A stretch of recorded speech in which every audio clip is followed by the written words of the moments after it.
덕분에 휴가는 잘 다녀왔고요. 금방 지나가네요. 예.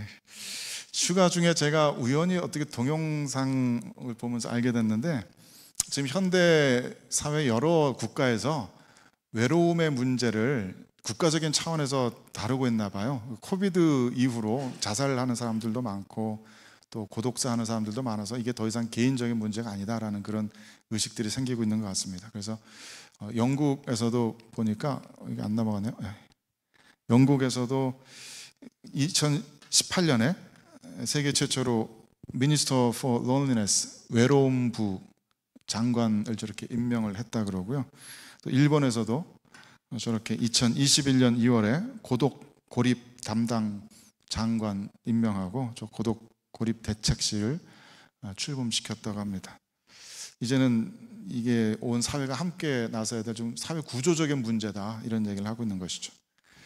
몇 달 전에는 제가 철학 강의 듣다가 그런 굉장히 흡사한 이야기를 들었어요.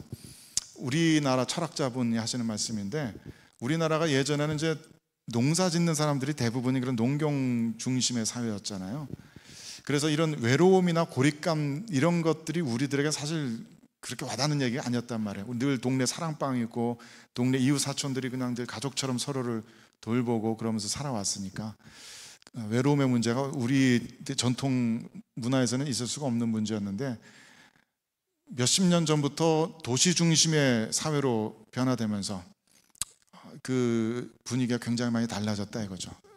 동네 사랑방 역할을 하던 것이 사라지고 1인 가구 늘어나면서 이런 외로움의 문제들이 우리에게도 생겨나기 시작했다. 그런데 이 철학자분이 하는 말이 20대 중반부터는 농촌 중심의 그런 사랑방 문화를 도시에서 대체한 것이 개신교래요. 교회에서 다들 모여서 구역 모임하고 뭐 이런 소그룹 모임하면서 과거 시골에서 느꼈던 그런 확대된 가족으로서의 그런 친밀감을 계속해서 느껴왔다 이거죠. 그래서 내가 아프더라도 뭐 고향에 있는 부모님 또 멀리 사는 이웃 사촌들은 나를 돌보지 못하지만 같은 교회 식구들이 나를 돌보면서 그렇게 살아가는 것이 가능했다 이거죠. 그런데 최근에는 이 철학자분이 하는 이야기가, 최근에는 개신교에서도 그 역할을 잘 못하고 있어서 이런 외로움의 문제가 지난 한 10년 동안에 굉장히 크게 불거지기 시작했다라는 그런 이야기를 해요. 철학가의 분석인데 저도 굉장히 공감이 갔습니다.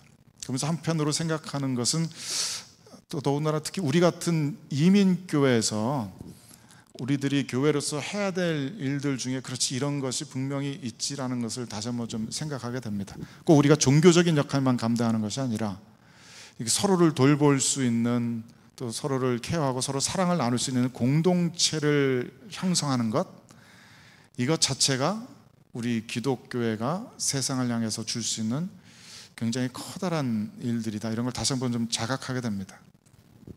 성경적으로 보아도 이 공동체는 굉장히 중요한 신학적인 개념입니다. 제가 계속 말씀드리지만은 성경에는 하나님과 개인의 관계라는 것이 별로 그렇게 두드러지게 나타나지 않습니다. 늘 하나님과 공동체의 관계입니다. 그렇기 때문에 결국 하나님께서 이끌고 가시는 인류 역사의 궁극적인 목표도 이 공동체를 향해 있습니다.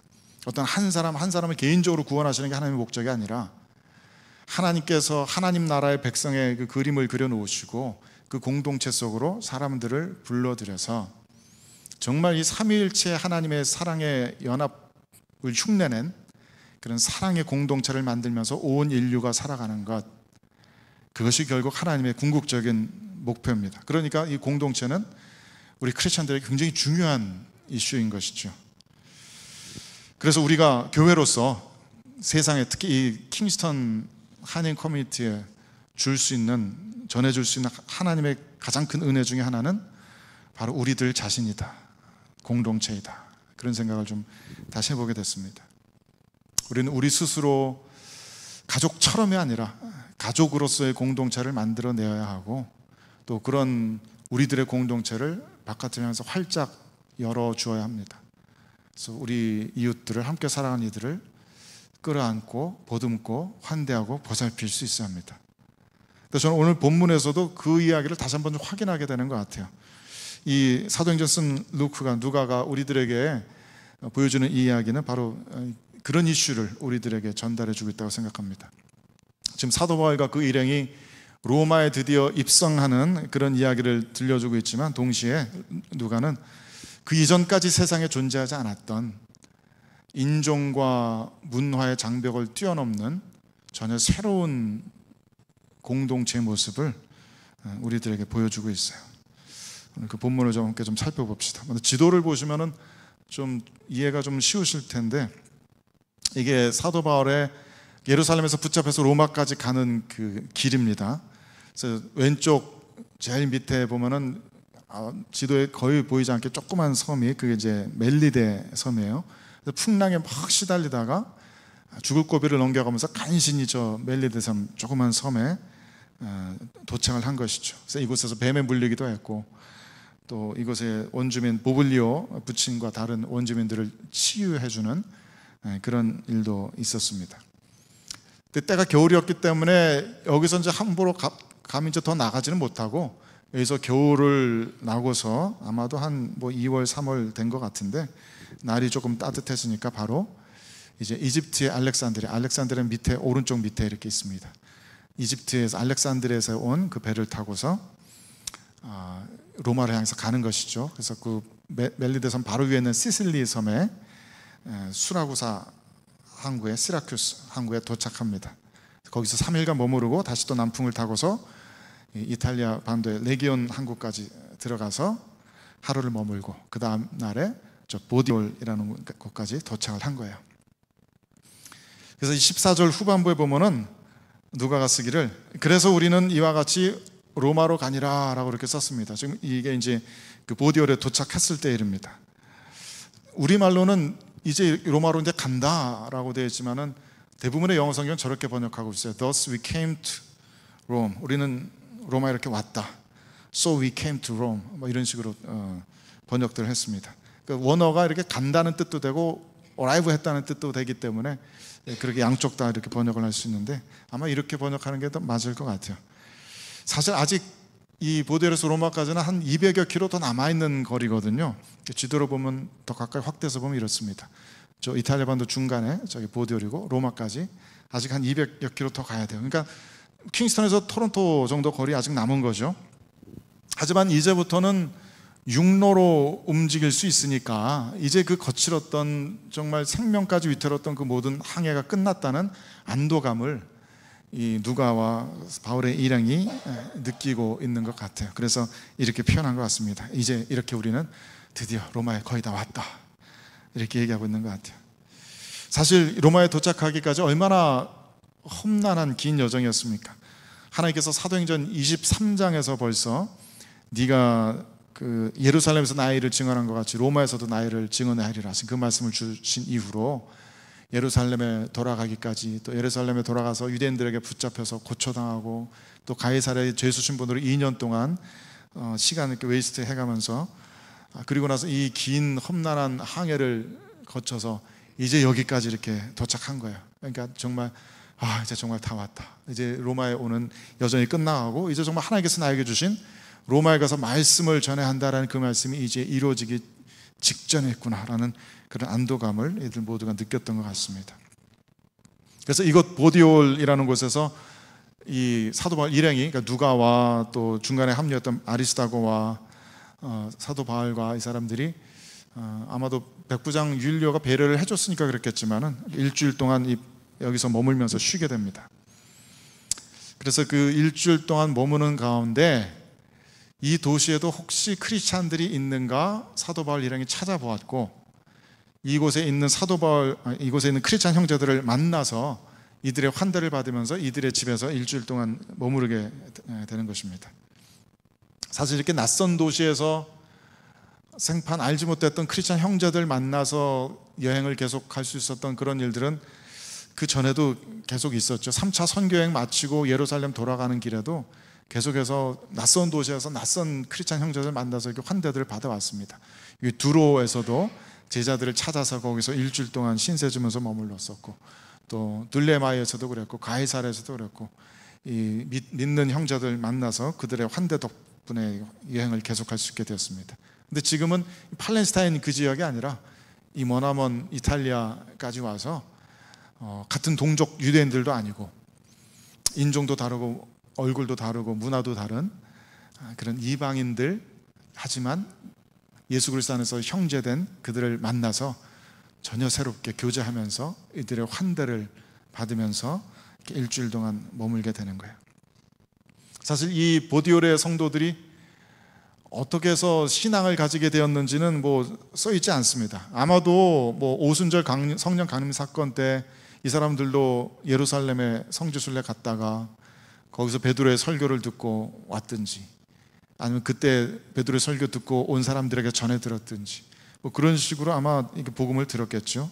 그리고 자기들끼리 자생적으로 이렇게 교회를 이루고, 그 옆에 마게도냐 지방에 왔던 사도 바울의 편지 이런 것들을 어떻게 필사해서 돌려보고, 또 옆에 로마 교회 왔던 편지들 돌려보고 이러면서 아마 신앙생활을 계속 해왔을 겁니다.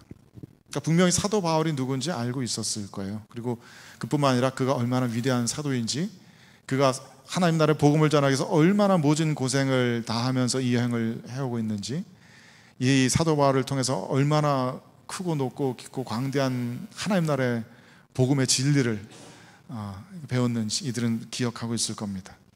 그런 가운데 이 사도 바울이 이탈리아에 도착을 했다고 하니까 이들이 반가운 마음으로 뛰쳐나와서 당신이 바울이십니까? 저희들도 함께 믿는 형제입니다 라고 하면서 이렇게 교제하면서 환대를 하게 되는 것이죠. 일주일 동안 이들과 함께 지내면서 아마 사도 바울은 또 그 가정교회에서 굉장히 많은 예배 모임을 가졌을 거예요. 또 아주 정말 신나게 시간 날 때마다 이들에게 말씀 전하고 하나님 나라의 복음의 깊은 진리의 비밀을 가르치면서 이들을 또 제자로 양육하는 그런 시간들을 가졌을 겁니다.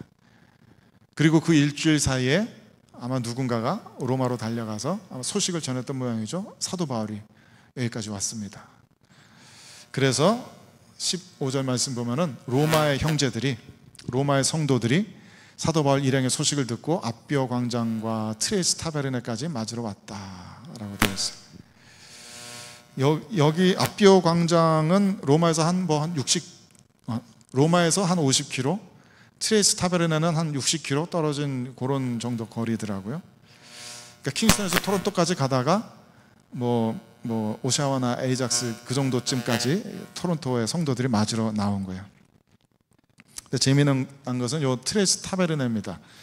옛날 개역 한글에는 기억하실지 모르겠지만 삼관이라고 되어 있었어요. 세 개의 여관이라는 뜻입니다. 그래서 영어 성경에는 저렇게 three inns 혹은 three taverns 번역하고 있고, three tavern을 저렇게 한국말로 트레이스 타베르네라고 이렇게 번역을 해놓은 거예요. 제가 이 three taverns라는 그 이름에 대해서 좀 궁금해서 좀 인터넷으로 좀 리서치를 하다 보니까 난데없이 이 맥주 회사가 하나 나오더라고요. Three Taverns라는 아틀란티시티에 있는 맥주 회사인데, 이 회사 홈페이지에 자기들의 이름에 대해서 Three Taverns라는 이름에 대해서 자세하게 설명을 하고 있어요. 근데 읽어보니까 정말 인상적이고 멋집니다. 대충 번역하자면 이렇습니다. 이 Three Taverns는 2000년 전 로마 외곽의 아피아노 길에 실제로 존재했던 장소로 성경의 사도행전에도 등장합니다. 역사학자들은 이곳에 대장장이, 잡화점, 그리고 휴게소 이렇게 세 개가 함께 있었을 것이라고 이야기합니다. 이곳은 지친 여행자들이 따스한 음식과 시원한 음료를 나누면서 쉬고 대화하는 감사와 커뮤니티의 환대의 장소였습니다.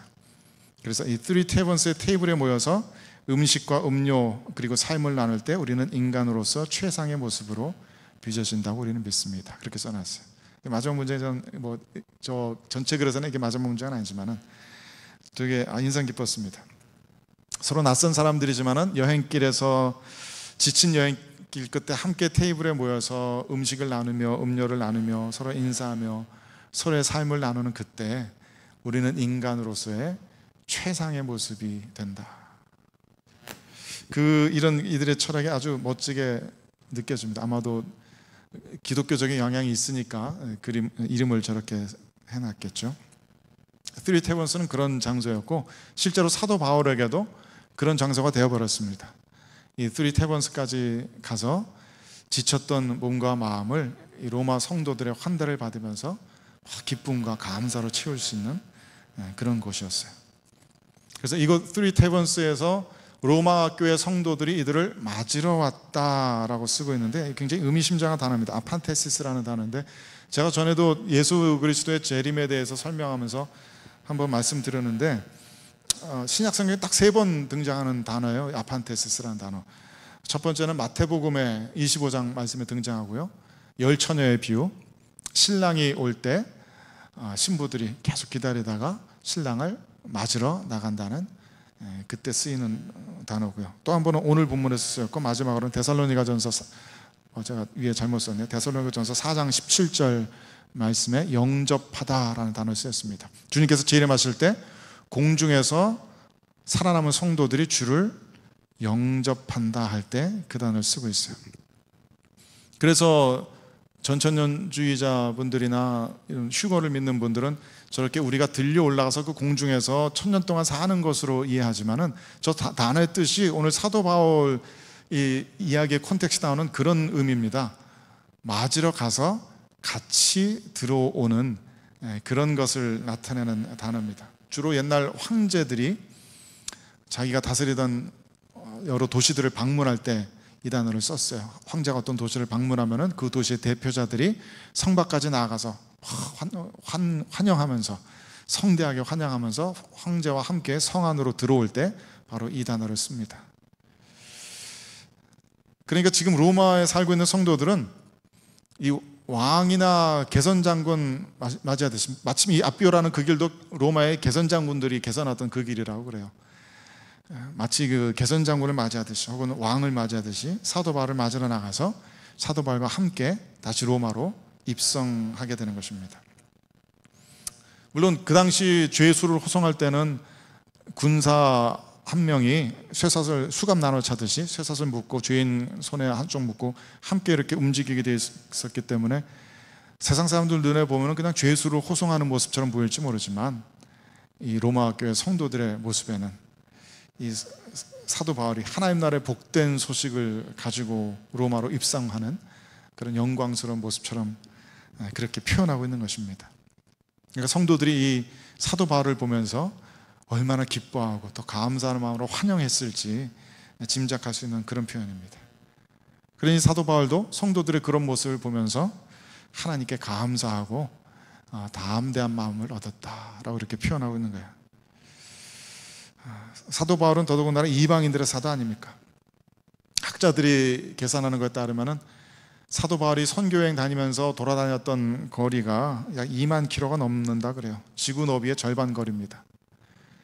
그 오랜 길들을 다니면서 그 오랜 시간 동안 뿌린 복음의 씨앗이 곳곳에서 싹이 트고 열매가 맺어지는 가운데 자신이 편지로나마 양육하고 돌봤던 그 성도들이 이제 이렇게 그리스도 안에서 하나가 되어서 나를 맞으러 오고 함께 기뻐하고 함께 감사하는 이 모습이 사도 바울에게 정말 커다란 힘이 됐을 거라는 것을 짐작하기 어렵지 않습니다.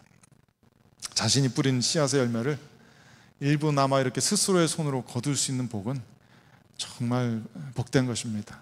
사도 바울은 지금 그런 복을 누리고 있는 것입니다. 저도 토론토에 집회에 있거나 하면은 꼭 찾아가서 하룻밤 신세지는 곳이 있어요. 제가 청년부 사역하면서 알게 된 몇 년 동안 신앙생활 함께 했던 청년인데, 이 친구가 뭐 놀 속에 아주 좋은 콘도에 혼자 사는데 부모님은 가끔씩만 한국에서 다니러 오시고 대부분은 혼자 살고 있기 때문에 그렇더라고요. 킹스턴 이사 간 다음에 언제든지 토론토 오셔서 잠잘 데 없으면 오세요. 그래서 정말로 몇 번 가서 이렇게 신세주고 그랬습니다. 가끔 이 친구 집 찾아가면은 목사님 온다고 집을 깨끗이, 그 남자 형제가 집을 깨끗이 청소해 놓고, 부모님 보통 쓰시는 마스터 베드룸, 욕실 딸린 베드룸 이렇게 깨끗이 씌워놓고 침대까지 호텔에 사는 것처럼 딱 해놓고 이렇게 큰 샤워하는 타월 그 큰 것까지 이렇게 딱 예쁘게 접어놓고 이렇게 딱 기다리고 있어요. 뭐 이렇게까지 청소 안 해도 된다 그래도 아니라고, 자기도 요즘 환대에 대해서 공부하고 있다고 하면서 이렇게 환대해야 됩니다 하면서 이렇게 저에게 대접을 베풀어 줍니다. 또 이 친구가 철학 박사까지 공부했던 친구라 또 신학책도 엄청 읽는 친구, 그래서 같이 얘기하면 굉장히 재미있어요. 새벽까지 티 마시고 커피 마시면서 막 신학 얘기, 하나님 나라 이야기, 또 교회 이야기, 또 조국의 대한민국의 이야기, 또 캐나다의 이야기, 하느라고 아주 뭐 시간 가는 줄 모릅니다. 그래서 만날 때마다 그 친구가 이렇게 훌쩍 생각이 커져 있는 것들이 너무나 복되고, 또 그동안 또 안 보이는 곳에서 어떤 교회에서는 무슨 일에 제가 함께 참여하고 있고, 동네 어떤 백인교회 나가서 어떤 할아버지 할머니들 이렇게 도와드리고 있고, 어떻게 하면 이렇게 복음의 삶을 살 수 있을까 실제로 정말로 치열하게 고민하고 또 그것을 실제로 행하려고 애쓰는 그 친구 보면은 만나서 얘기할 때마다 정말 제가 큰 힘을 받습니다. 함께 하나님 나라를 꿈꿀 수 있는 사람이 있어서 감사하고, 함께 조국 대한민국에 대해서 또 교회에 대해서 걱정하고 함께 아파하고 기도할 수 있는 사람이 있어서 감사하고, 함께 소망하고 함께 서로를 위해서 기도하고, 또 때로는 제 힘든 이야기, 제 아픈 이야기도 털어놓고 또 기도 부탁할 수 있고, 그래서 참 감사해요. 아마 여러분들도 그런 믿음의 동역자분들이 다 있으시겠죠. 토론토에 가면 뭐 누구 있고, 밴쿠버 가면 누구 있고, 한국 가면 누구 있고, 아마 다 있으시겠죠. 꼭 밥을 먹여주고 잠을 재워줘서가 아니라 함께 같은 곳을 바라보고 있기 때문에, 그리고 같은 꿈을 꾸고 있기 때문에, 같은 예수 그리스도 안에 모여서 같은 주님 섬기면서 같은 말씀의 은혜들 나누면서 서로 이야기가 통할 수 있다는 것, 우리가 무엇 때문에 아파하고 무엇 때문에 기뻐하는지, 우리가 어떻게 살아야 되는지 고민들을 함께 나눌 수 있는 그런 사람이 있다는 거, 그게 참 우리들에게 복된 일입니다. 그래서 우리는 외롭지 않습니다. 그것이 공동체 자체가 우리들에게 너무나 커다란 선물입니다. 그래서 미국의 윌리엄 윌리몬스라는 굉장히 유명한 설교자이신 목사님이 이 본문 주석하면서 이야기하시기를 대충 이렇게 썼어요. 이 온갖 기적과 구원의 이야기로 가득한 이 이야기 속에서 기독교 신앙이 제자들에게 부여하는 가장 큰 능력은 바로 이 교회에 있다 라고 이렇게 쓰고 있어요. 지금까지 뭐 폭풍도 이겨내고 뱀에게 물리는 것도 이겨내고 온갖 병을 낫게 하고 많은 이적을 베풀었지만, 그 모든 것보다도 가장 큰 파워는, 성도들이 가질 수 있는 파워는 교회다, 공동체이다, 그 얘기인 거죠. 사도행전은 바로 지금 그 얘기를 우리들에게 들려주고 있는 것이다 라고 주석하는 겁니다. 더더군다나 지금까지는 사도 바울이 지금 이루어내고 있는 이런 식의 공동체가 없었어요. 서로 문화가 다르고 인종이 다르고 얼굴 색깔이 다르고 언어가 다르고 그랬는데, 그래서 믿는 바도 생활 방식도 다 달랐는데, 이제 예수 그리스도 안에서 유대인과 이방인의 경계가 허물어지면서 완전히 하나 되고 있는, 정말 문자 그대로 한 가족이 되고 있는 그런 공동체를 지금 사도 바울은 누리고 있는 겁니다. 그리고 생각해 보시면 사도 바울이 가는 곳곳마다 결국 했던 모든 사역의 열매는 바로 그 공동체였어요. 사도 바울은 공동체들을 만들고 다니고 있었습니다. 공동체가 세워지면은 지체 없이 그곳을 떠나서 또 다른 곳으로 떠나고, 또 이 공동체가 잘 되고 있는지 계속해서 공동체를 돌보는 그런 일을 했습니다. 에베소서 2장 12절에서 15절 말씀은, 이것도 이제 물론 사도 바울이 3차 선교여행 다닐 때 에베소 교회 교인들에게, 주로 이방인들이었던 그 교인들에게 이렇게 편지한 것이죠. 이렇게 쓰고 있습니다. 같이 읽어봅시다. 시작. 그때 너희는 그리스도 밖에 있었고 이스라엘 나라 밖의 사람이라. 약속의 언약들에 대하여는 외인이요 세상에서 소망이 없고 하나님도 없는 자이더니, 이제는 전에 멀리 있던 너희가 그리스도 예수 안에서 그리스도의 피로 가까워졌느니라. 그는 우리의 화평이신지라. 둘로 하나를 만드사 원수된 것 곧 중간에 막힌 담을 자기 육체로 허시고 법조문으로 된 계명의 율법을 폐하셨으니, 이는 이 둘로 자기 안에서 한 새 사람을 지어 화평하게 하시고. 하나님께서 하고 계시는 일의 최종적인 목적이 그리스도 안에서 이 한 새 사람, 우리말로 새 사람이라고 번역됐지만 저 같으면 새 인류라고 번역하게 될 것 같아요. 이 단어가 인간이라는 뜻입니다. 그러니까 한 새 인간을, 한 새 인류를 지었다, 이렇게 번역될 수 있는 단어예요. 예수 그리스도 안에서 새로운 인류를 만들고 계신다. 그것이 하나님께서 하시는 일이고, 바로 이 말씀에 기록된 이러한 하나님의 은혜 덕분에 저와 여러분들 같은 non-Jews, 그 이방인들이 그리스도 안에서 이렇게 하나 되어서 하나님 나라의 백성으로서의 삶을 살아갈 수 있는 것이죠. 제가 이 말씀의 진리를 깨닫고 나니까 자연스럽게 세상을 바라보는 시각이 변할 수밖에 없더라고요. 그전에는 그래서 내가 한국 사람이니까 한국 커뮤니티에 늘 익숙하고 늘 이 한국 성도들 돌보는 일에만 신경이 집중되어 있었지만은, 이제 우리가 중국인 교회든지 뭐 백인 교회든지 흑인 교회든지 다 우리 모두가 그리스도 안에서 한 가족이라는 것을 깨닫고 어떻게 그 사랑의 교제를 나눌 수 있을까를 점점 더 깊이 생각하게 됩니다. 제가 작년에도 잠깐 흑인 교회 다녔던 적이 있었는데 똑같더라고요.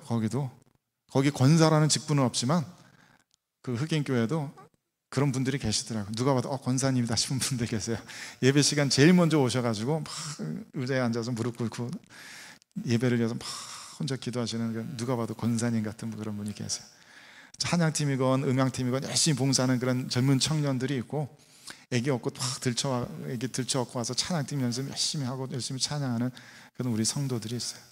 거기 목사님, 흑인교회 목사님 보면서 제가 참 마음이 많이 울렸는데, 굉장히 작은 흑인 교회였어요. 그게 크지 않은 교회였는데 얼굴을 딱 보는 순간 제 마음의 느낌이, 이분은 마음이 깨어진 분이구나, 브로큰된 사람이구나. 이 얼굴에 지쳤어요. 목사님 되게 지쳐 계셔.